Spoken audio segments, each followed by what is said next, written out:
let's get into the inner workings and the meaning of a black revolution and why black people have a right to take what's theirs. You can read the platform in the program. It's a basic program, and it simply says exactly what black people have been crying for 400 years. One, we want freedom. We want power to determine the destiny of our own black communities. Two, we want full employment for our people. Three, we want an end to the robbery of the black community by the white racist businessmen. Four, we want decent housing fit for shelter of human beings. Five, we want decent education that teaches us about the true nature of this racist, decadent system. An education that teaches us about our true history and our role in society and the world today. Six, we want all black brothers to be exempt from military service. Seven, we want an immediate end to police brutality and murder of black people. 8, we want all black brothers and sisters held in federal, county, state, city, jails, and prisons to be released because they have not had a fair trial. They've been tried by all white juries who have no understanding of the average reasoning man in the black community. Number 9, we just want the courts to make sure we have peers on the jury of people from the black community as defined by their jive constitution, the so-called United States. 10 is a summary with a major political objective. That is, we want land, and bread, and housing, and clothing, and education, and justice. And we want peace. The major political objectives, we want a black plebiscite, the UN, black colonial subjects will participate in dealing with, analyzing, projecting politically upon the racist atrocities that have been committed against black people in this nation. Come on, y'all, let's go to work.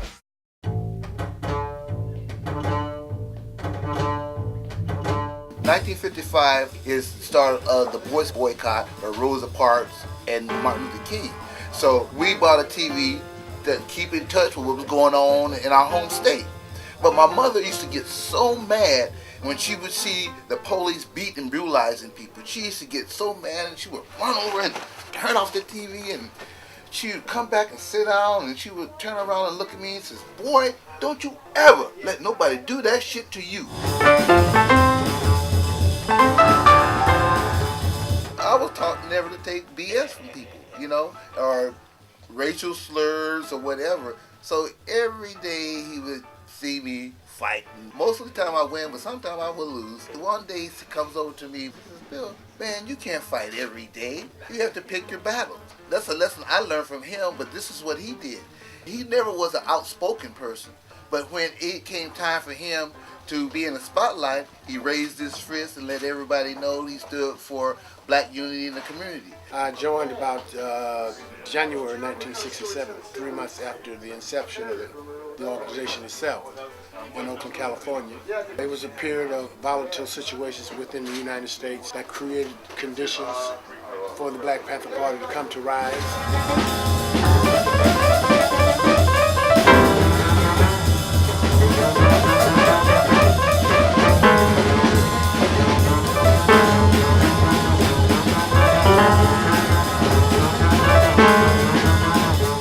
A lot of young people all across the country who were feeling the same kind of pain and suffering that was being perpetrated by the authorities, and particularly those on the front line who were the occupiers in our community, the police department. When I graduated from high school, my English teacher gave me a book to read, the autobiography of Malcolm X. I went up to a rally and I was listening to what the Panthers speakers were saying. It was more or less what Malcolm was saying. We were a global movement. Our agenda was a class analysis. We considered ourselves early on as being Marxists. As we matured politically, we understood that in fact Marx was a dialectical materialist. So as scientific socialists, we embraced the ideology of dialectical materialism, which was the guiding message and a vehicle that moved our organization forward. Well, you had those who came to the party who came from a black nationalist perspective. So they were educated when they came into the party. You know, I myself come from a little of that, being in the black arts movement. But because the fact that the symbols of oppression, well, what you're seeing in America was all basically was white bigots So you took that nationalist perspective that was the white was the enemy, until you become educated that it was a class struggle, not a race struggle. I joined the party when I was 17 and went through the training period that the Black Panther Party had. You just couldn't become a party member. You had to go from a 6 to 8 week study period where you studied books from Chairman Mao. You had to read books by Frantz Fanon. You had to read books by Che Guevara and Fidel Castro and other successful revolutionaries. And from there, I worked as a rank and file party member, selling the Black Panther Party newspapers, trying to educate and organize the people. You got it. What it takes. Don't get it. Where you want it. Don't get it. Cause the brothers in the street are willing to work it out. Bobby Seale one evening was laying out the first edition of the paper. He did it on a typewriter and used a marker for the titles. And so I seen him doing it. I told him I could assist him to help him do it, improve the quality of it. And so I would go home and get my materials and come back. It took me about an hour to go home and come back. When I came back, they were impressed that I returned. And so they said, well, you seem to be committed. You've been hanging around. Then we want you to be the revolutionary artist. And so that was initially my title, the revolutionary artist.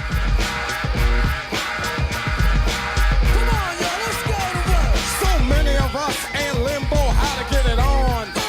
It's quite simple, 3 stones from the sun. We need a piece of this rock.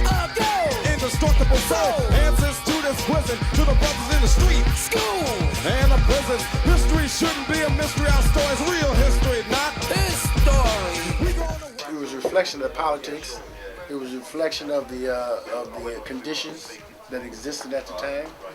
It was all of those things that you were struggling against, the obstacles that you were trying to overcome as a part of the art itself. And so that means that the art itself would not have existed in the context that it did if it had not been for the Black Panther Party itself. A revolutionary artist is making art, but they're making it for the people, as opposed to trying to get paid. That would be the bottom line. Yeah. Art now is all about getting paid. What did your boy here sell his shit for at his auction? 200 million? His worth's worth 500 million, you know, but that's not what it's about.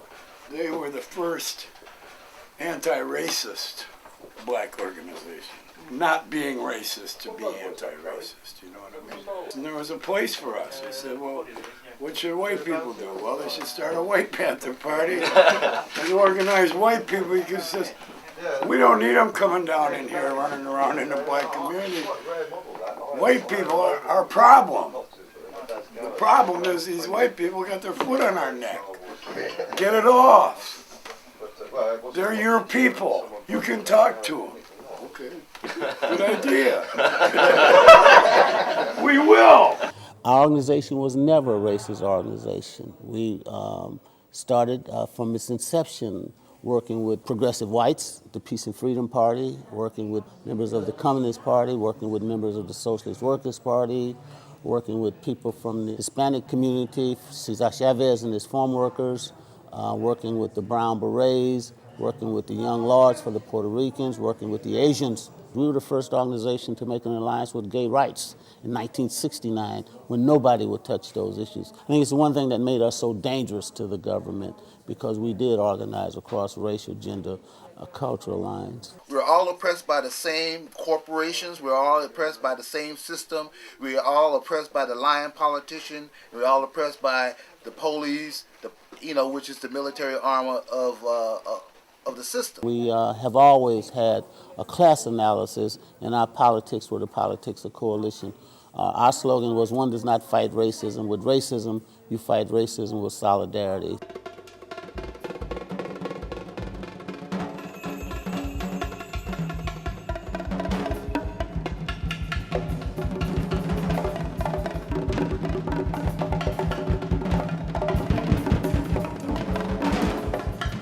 As you know, we have initiated a free breakfast for school children.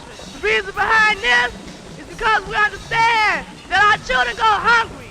Because we understand that the pigs won't get us off their ass and give us no food. Because we understand that there's oppressors. The Black Panther Party says if we're going to serve these children, we're gonna feed them every morning. They get a full meal, grits, bacon, toast, eggs, everything they need for the whole day. We need the people's support. We need your action. We need your money. We need your donations. We need your time. The breakfast program is a program for the people and by the people. We started one of our very first community programs, which was free breakfast for school children, which merged education and nutrition together.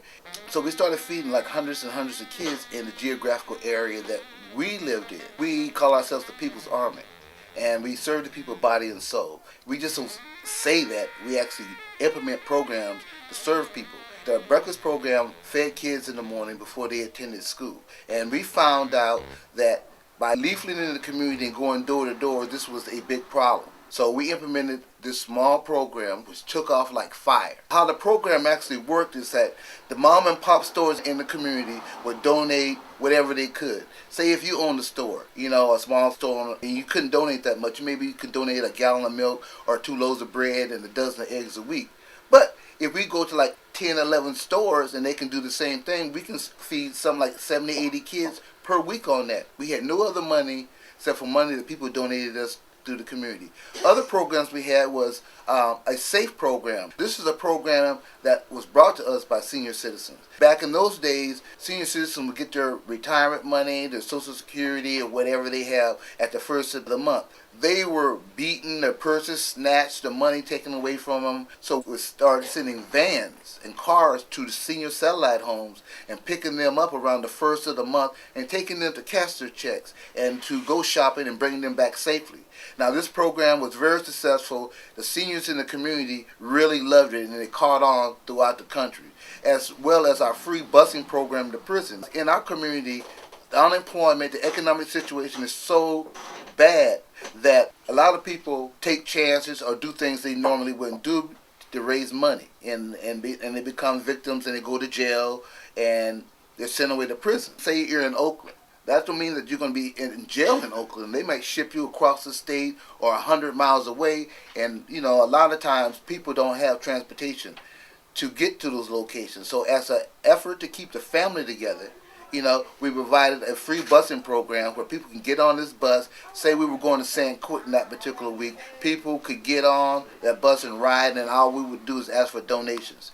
We had 10 free medical clinics across the country. We have 2 that's still open to this very day after 35 years. We had one in Seattle, Washington, and one in Portland, Oregon. They were manned by the community, and they stayed open all this time, and they're still serving the community right to this very day. We had something like 35 different programs that we helped establish. We had a free shoe program for people who didn't have shoes. We had free clothing programs for people who didn't have clothes. We had a free food program. Say your money ran short or something happened and you needed food before your payday came, you can call the Panthers up. We would make bags of groceries for you, and we would take them to you if necessary. We had liberation schools, alternative programs, charter schools, teaching people about Afro-American history. In 1973, we opened up a full-fledged school from 1st grade to 9th grade, and we had something like 200 kids attended every day.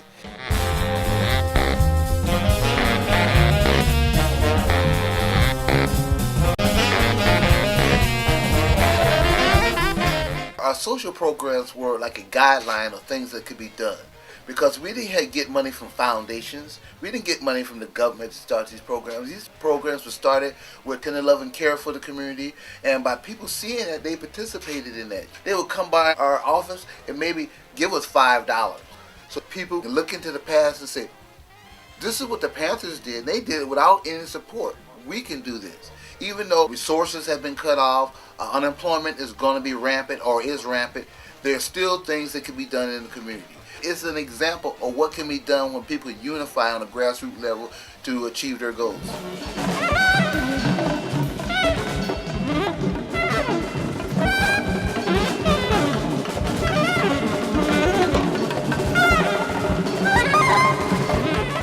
A lot of people think of the Black Panther Party as mainly a self-defense organization. We believed in self-defense, but in our 10-point program, that was number 7 on the list. There was other things that came before that, like decent housing, decent education, full employment, those type of things. But because of the situation of the police, they were shooting and killing black people every weekend, and they would say it was justifiable homicide or we thought he had a gun. So that became a very viable program for us to start with. Huey Newton was a law student, and they found that we can carry guns openly if they wasn't loaded. So they started patrolling the community and following the police around, making sure that black people received their rights and wasn't brutalized. We only did that for a couple years, like from 1968 to 69. Other than that, we were all social programs, in the community.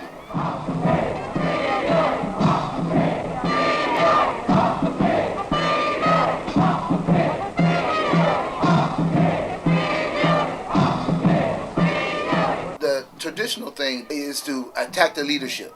So, for one, they had Huey Newton in jail. Two, they had Bobby Seale going to jail for different charges. Like in Chicago, 1968, they said he was in conspiracy to stop the Democratic Convention. Then later on, they had him on murder charges up in New Haven. Then the Eldridge Cleaver, they were trying to railroad him. But see, in the Black Panther Party, we're taught to organize. We are taught that one Panther equals 100 enemy. The leadership provides guidance, but any Panther can organize. You can drop us anywhere and we can organize. So they were afraid of a threat like that. So what they started doing is wholesale attacking our offices, arresting large amounts of Panthers, and sending us to court. But I want to point out to you, they lost every one of those cases. They lost the Huey Newton case. They lost the Bobby Seale case. They lost the Chicago case. The New York 21 they lost. The New Haven 18 they lost. But as a result, we spent a lot of time and energy trying to get those people out of jail. So what they started doing was murdering party members. Fred Hampton, Mark Clark in Chicago. Prentice Bunchy Carter and John Huggins in L.A. By 1971, there was about 25 members of the Black Panther Party murdered and killed in the line of duty. That was a kind of a way to intimidate us, but you can't intimidate us because we're here to serve the people.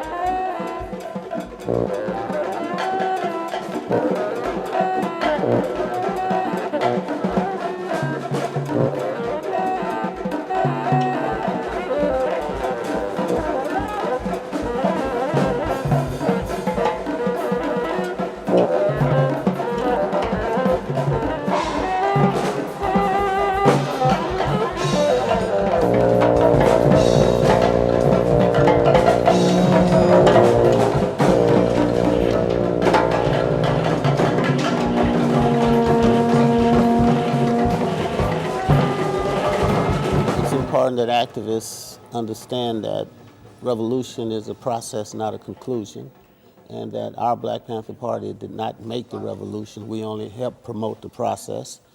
So it's not that the revolution has stopped. In fact, it is always moving. It's always happening. So ours was an unfinished agenda.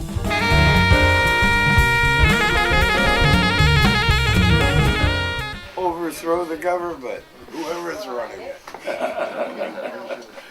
I mean, he's a Democrat. It's not going to be a panacea. If it was going to make it a significant change, they wouldn't have given him all those millions of dollars to fight with. But it's good. I mean, for America to elect a black man president of the United States, it's a whole different thing. They never thought of that. It is a great achievement coming from the fact that America is so racist, It is a great personal achievement, because there's so many black people who's been hung, railroaded to jail, and for a person who has an Afro-American background to be elected as a president, that says a lot. It says there's an opportunity there. I don't think Obama or no other person, an individual, can deliver what is needed. I think that it's the masses of the people that have been engaged. If they demand the kind of accountability that we're talking about now, then yes, it is possible. But it will only happen if the masses of the people make their demands felt. We might not have an office that says Black Panther Party, but we have members who are faithful to the ideology of the party, still doing work in the community. I will guarantee you that if all these millions of people take to the streets for the long haul, as we did in the 60s, then you'll see change being a march being very abruptly. Let's get it on. Let's